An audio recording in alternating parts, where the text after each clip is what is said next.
What's going on, guys? Welcome back to the channel for another tutorial. Today we'll talk about the difference between Steady Shooter and Deadeye badge.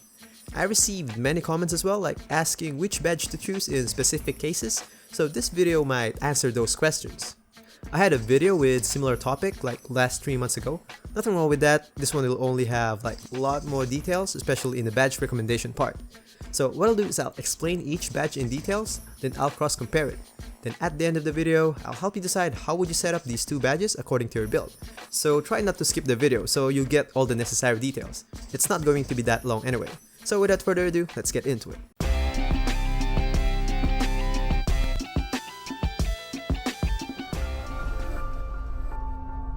Let's start with the Steady Shooter badge description. Shot attempts that are contested receive less of a penalty. However, shot attempts that are open do not receive as much of a bonus. And here's a more specific description by Mike Wang, the gameplay director. Steady Shooter helps nerf the impact of defenders who are there at the gather and release at the cost of hurting you if you only take open Js. So what it does is it will reduce the penalty if your opponent was there right at the gather when you take a shot. Doesn't matter how much the percentage of the challenge is, as long as he was there. Sometimes it doesn't even need to challenge really, it will still trigger the badge. Now, the confusing part here is, according to the game description, it says shot attempts that are open do not receive as much of a bonus. But on Mike Wang's tweet, he says at the cost of hurting you if you only take open Js. So what it really does is it gives you penalty when you take open shots, which is according to NBA 2K Lab is around 5%. So now you might wonder what's the relation of badge upgrade to the boost and the penalty. So according to Mike Wang's tweet again, he said the higher the badge level, the more it squeezes toward the midpoint of both ends. So what he meant is the higher the badge upgrade, the better the boost and the lesser the penalty. So always keep this in mind when upgrading it. Another detail about the badge is it rarely activates on layups. I haven't filmed one yet, but I remember it works. Before we go to the next part, I have these little trivia. Maybe you find it strange how come a badge gives you a penalty when you're open? In real life basketball, have you ever had these feeling like when you're too open, you don't feel good about it? It's like you think everyone expects you to make the shot, and you'll feel stupid if you miss it, like those pressure adding up making you miss instead. I think that's what 2K want to simulate here. If you ever felt this, share it in the comment section below. Now let's proceed to Deadeye. For the badge description, jump shots taken with the defender closing out receive less of a penalty from a shot contest. This includes both mid-range and 3-point shots. And for a more specific description, according to Mike Wang, Deadeye only protects against late closeouts. Defender not there when you start the shot, but closes late and gets a hand in your face. Now, how does the late closeout looks like? So as you can see here, the opponent wasn't there yet when they started the shot. So cases like that will trigger the Deadeye badge. Later on, we'll cross-compare Steady Shooter, Deadeye, and Open Shot in split screen. Here's some other details about the badge before we go to the next part. It works together with Steady Shooter, but Steady Shooter can work alone. Which makes sense because all late closeouts will be challenge shots, and not all challenge shots are late closeouts, right? So 2K got this one correct. Last one, it works well on post fades. Now let's go to the interesting part, the split screen comparison.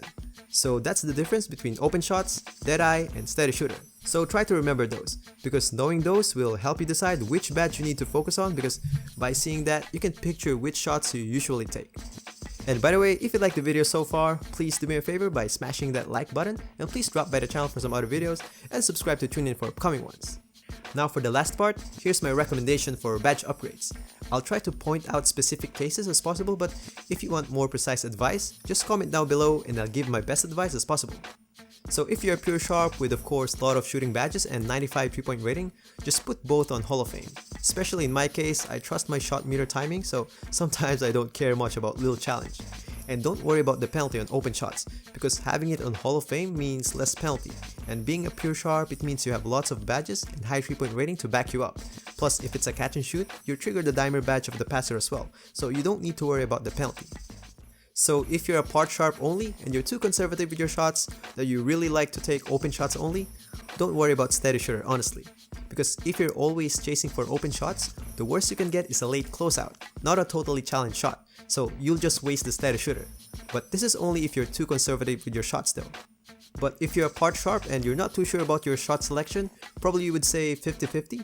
50% of your shots are challenge and the other half are open, and you don't have much badges like 20 something only, I would focus more on Steady Shooter. Probably a silver Deadeye at max and gold Steady Shooter is fine.